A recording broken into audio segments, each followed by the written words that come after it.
Did you ever realize that from Rita's perspective, Power Rangers is actually a horrible tragedy?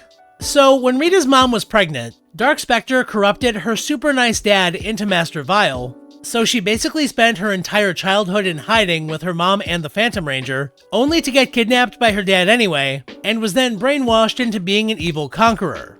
Now that's a ton of trauma, but now that she's evil, she gets a bunch of big wins and teams up with Lord Zed, which is awesome, right? Well, yeah, but right after, Zordon puts her in a dumpster for 10,000 years. And inside, she has to spend every single minute listening to the screams of her victims. And by the way, 10,000 years is 100 life sentences. Yeah, that's a lot.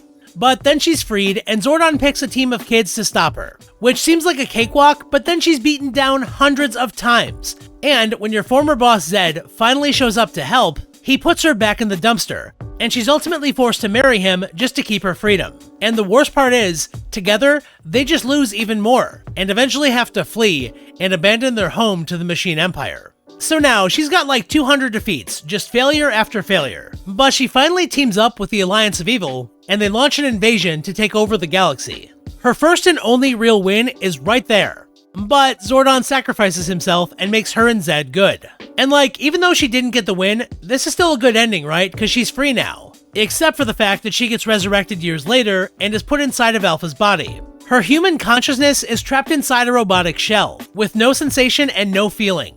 And even though she's more powerful than ever before, she still gets wrecked by the Rangers. So yeah, for Rita, instead of lighthearted action, Rita never gets to taste victory, constantly gets beaten up by kids, and oh yeah, her husband Zed's worst nightmare is just being around her.